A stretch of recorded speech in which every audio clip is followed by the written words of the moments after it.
চুঁচুড়ায় পত্রী পত্রিকার প্রকাশে সাহিত্য জগতের সমাবেশ। বাঙালির শ্রেষ্ঠ উৎসব দুর্গোৎসবকে কেন্দ্র করে প্রতি বছরই নানা সাংস্কৃতিক আয়োজন হয়ে থাকে। তারই একটি বড় দিক হল শারদ পত্রিকা প্রকাশ।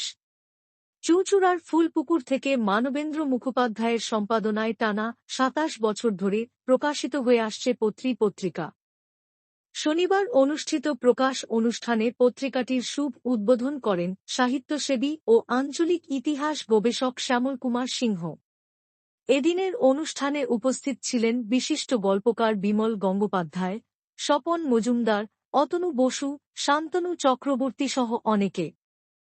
সম্পাদক মানবেন্দ্র মুখোপাধ্যায় জানান, শারদ পত্রিকা প্রকাশ বাঙালির সংস্কৃতিবোধ ও সৃজনশীলতার প্রতীক। আমাদের কাছে পত্রী শুধু একটি পত্রিকা নয়, এটি বাঙালির ঐতিহ্য ও সাংস্কৃতিক চেতনার ধারক।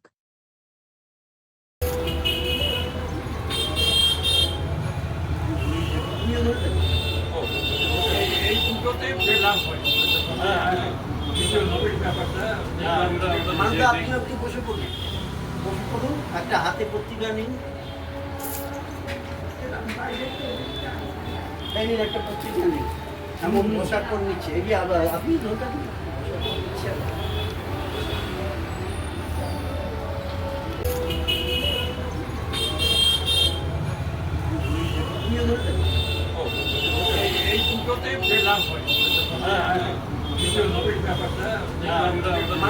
আপনি বসে পড়ুন, একটা হাতে পত্রিকা নিন,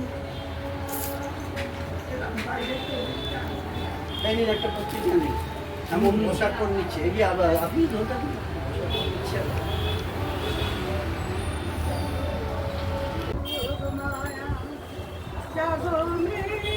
18 সালে এটা শুরু করেছিলাম। আর এটা শুরু করার পিছনে আমার ব্যক্তিগত একটা পুরনো অভিজ্ঞতা ছিল। 1961 সালে আমি নতুন কথা বলে একটা পত্রিকা বার করতাম এবং সেই পত্রিকার প্রচ্ছদ করেছিলেন পুণ্যচক্রবর্তী। তাই সেই তখনই কলকাতায় থাকতে আমি অনেক আপনার গ্রন্থ জগৎ, ওখানে দেবকুমার বসুর পরিচালনায় ছিল, সেখানে যে আড্ডা দিতাম, বসতাম। এবং সেই প্রেরণায় এতদিন বাদে আমি অবসর নেওয়ার পর থেকেই আমি এই পত্রিকা তখন থেকে শুরু করলাম। আর একটা বিষয় এখানে বলতে হয় যে বয়স হয়ে যাওয়ার জন্যে বন্ধুহীন হয়ে যাচ্ছি। আমার যত সব বিশিষ্ট লেখক যারা, তারা সবাই আমাকে ছেড়ে চলে গেছেন।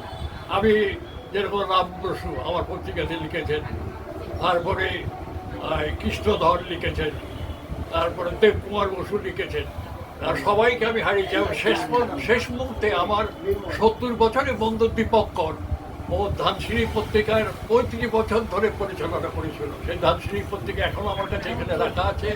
এবং ওর মৃত্যুর 20-25 দিন আগে আমাকে 2টো কবিতার বই পাঠিয়েছিল, এবং সেটা শ্যামলজি ঝাঁকে দিয়ে এইবারে পত্রিকাতে ওটাকে আমি আলোচনা করেছি।